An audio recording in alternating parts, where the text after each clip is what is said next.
आज आप सब लोगों के बीच आए हैं। आज 2 तारीख है, यानी हम कह सकते हैं पिछले 2 दिनों से झारखंड प्रदेश डीजीपी विहीन हो गया। हमें लगता है कि देश में सिर्फ झारखंड ही एकमात्र पहला राज्य है जहां बिना डीजी के चल रहा है। और डीजी के ऊपर भी कई एक जिम्मेवारी थी उसके। एक तो पुलिस विभाग के भी थे, सीआईडी के भी थे, एसीबी के भी थे। तो एक प्रकार से ये जो राज्य में पुलिस कप्तान विहीन प्रदेश हो चुका है। और ये हम ही कह रहे हैं, ऐसा नहीं है, क्योंकि भारत सरकार ने 22 अप्रैल को ही राज्य सरकार को पत्र लिख दिया है कि वो 30 तारीख को जो यहाँ के डीजीपी अनुराग गुप्ता थे वो रिटायर कर रहे हैं।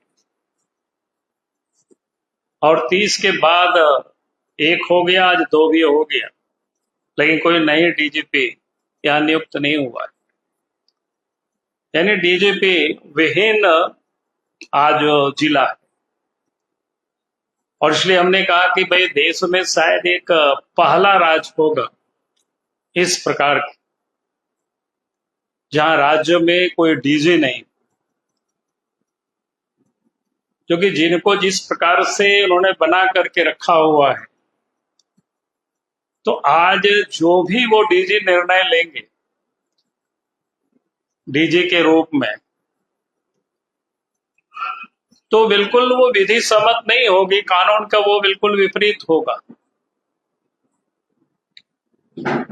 और ऐसे पदाधिकारी अगर कोई भी निर्णय लेते हैं तो आप समझ सकते हो उसका दूरगामी प्रभाव पड़ता है। उसका निर्णय कहीं से भी युक्ति संगत नहीं होगा, लीगली नहीं हो सकता, क्योंकि लीगली वो आज की तारीख में डीजी वो नहीं है। उसका स्पष्ट रूप से भारत सरकार का जो पत्र है आप सब देख सकते हैं। मैं कह रहा था कि भाई आखिर अनुराग गुप्ता में क्या खूबी है कि उनको अभी भी वो डीजीपी बना के गैर कानूनी ढंग से रखे हुए। और ये व्यक्ति के बारे में थोड़ी जानकारी लीजिए। जब बिहार के जमाने में भी उनके ऊपर गया में मगध यूनिवर्सिटी का जो पुलिस स्टेशन है वहां भी इनके ऊपर केस है। वहां तो 420 तक का उनके ऊपर आरोप लगे हुए। जो पुलिस अफसर एक भ्रष्टाचार पक्षपात करने के आरोप जिनके ऊपर हो,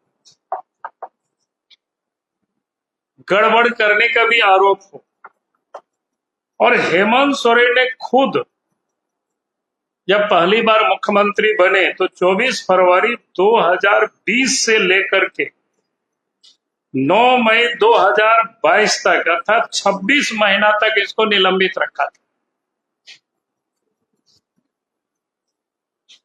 कोई दूसरे लोगों ने कोई निलंबित नहीं रखा था, हेमंत सोरेन ने रखा था। और जो व्यक्ति 26 महीनों तक निलंबन रहा और उसके बाद निलंबन समाप्त हुआ, तब फिर हेमंत सोरेन ने फिर नियुक्ति दिया। यानी जिनको 26 महीनों तक निलंबित रखा, आज उनके प्रति आखिर ये सारे जो प्रेम का क्या कारण है या क्या मजबूरी है उनको डीजी बनाए रखने के लिए, जो एड़ी चोटी का लगाए हुए है। तो उसका हमने पता करने की कोशिश की। आखिर इस अफसर में कौन सी ऐसी पंख है जिसके कारण से हेमंत सोरेन ने इनको यहां बैठा के रखना चाहते। तो मैं आज चाहता हूं कि वो सस्पेंशन भी थोड़ा मैं समाप्त करूं ताकि आप सबको ध्यान में आ जाए।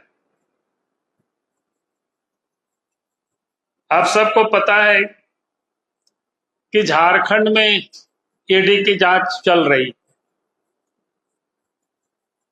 और ईडी ने भी कई एक भ्रष्टाचार की उन्होंने खुलासा किया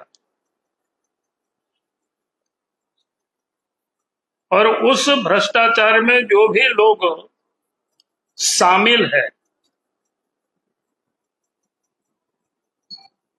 उन सब लोगों को के ऊपर प्रोसिक्यूशन सैंक्शन के लिए जो ईडी ने लिखा है उसमें से लगभग 10-12 अफसर, लेकिन आज तक उन सारे मामलों को रखना, आज तक सरकार ने उसका सैंक्शन नहीं दिया है,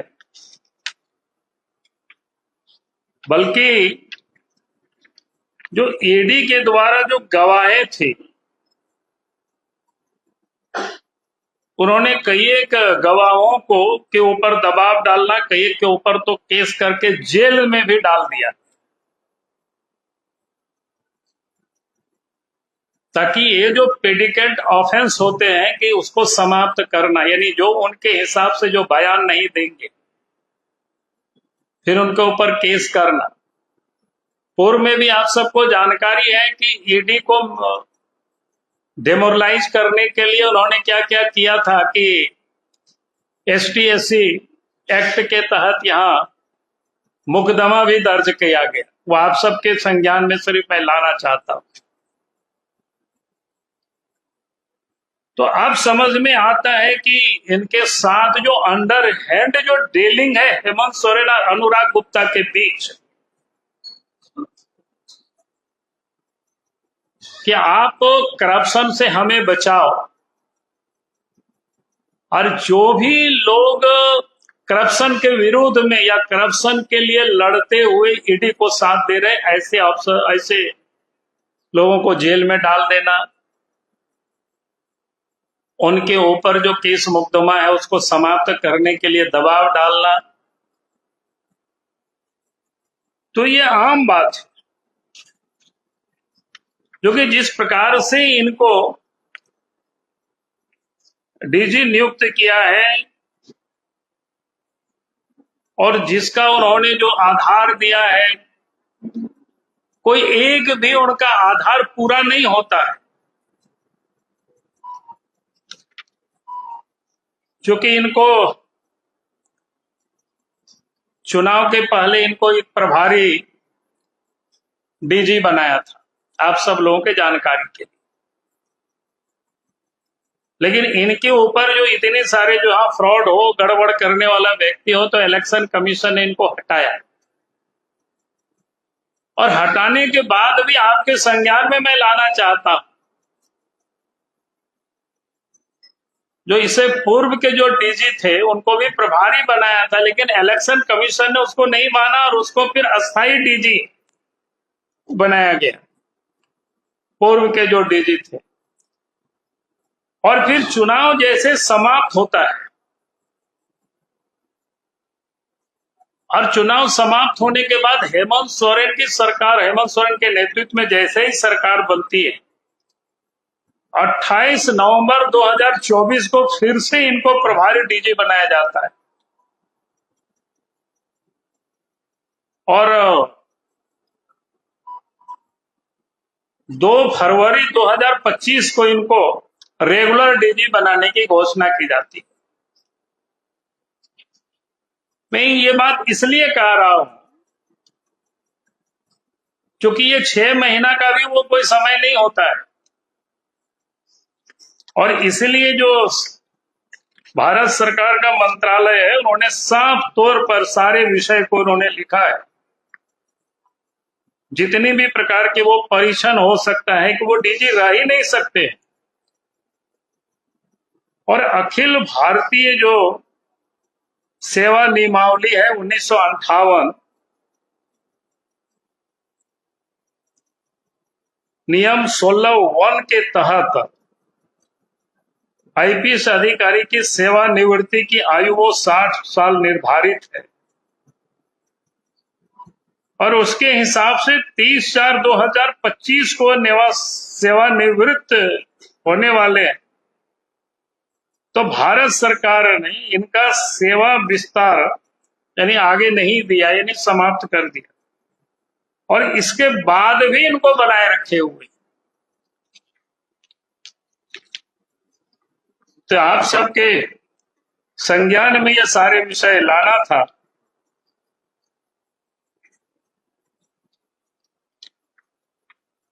ईडी के गवाहों को तंग करना,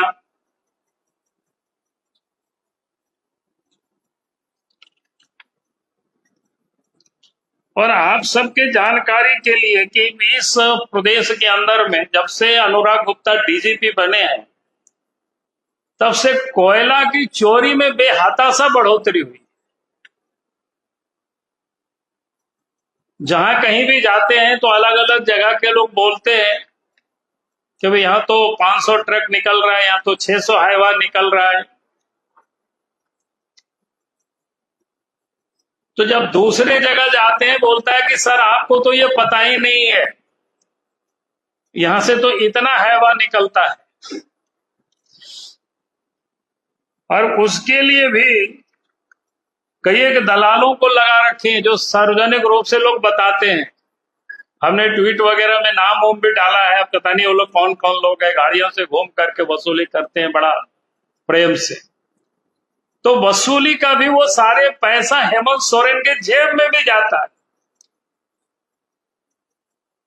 और तभी कोई ऐसे व्यक्ति को जिनकी सेवानिवृत्त हो गए 30 तारीख को, इसके बाद भी बनाए रखना,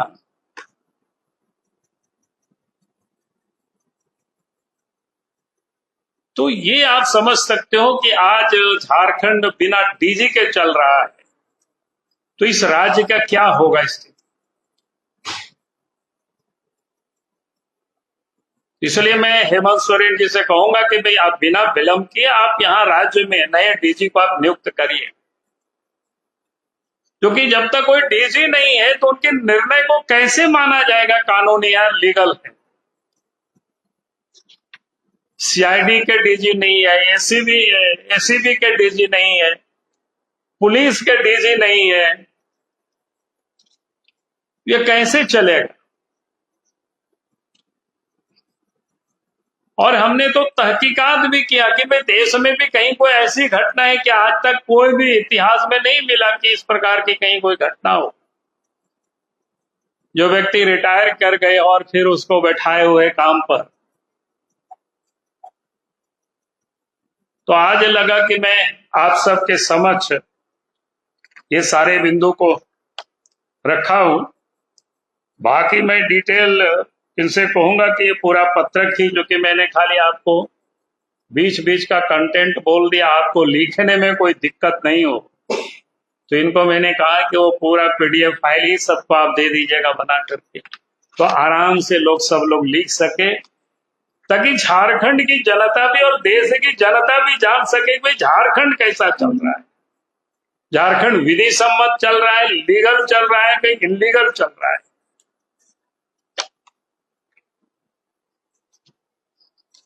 चलिए, बहुत बहुत धन्यवाद।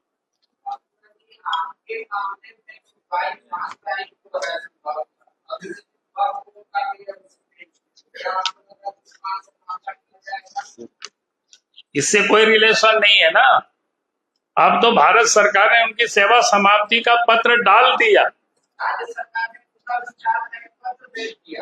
उससे क्या होता है भाई। आज तो उनके यहाँ कोई उनको स्वीकृति तो नहीं दी गई है।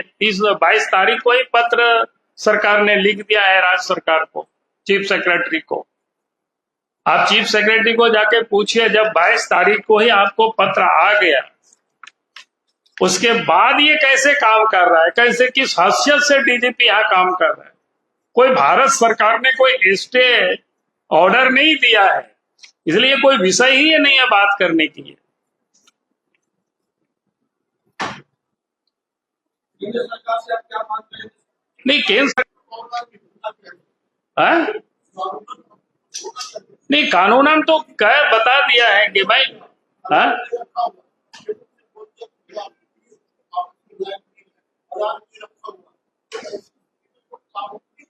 देखिए कानून तो हर किसी को पालन करना है ना, राज्य सरकार को पालन करना चाहिए कानून को, क्योंकि केंद्र सरकार तो उन्होंने और कोई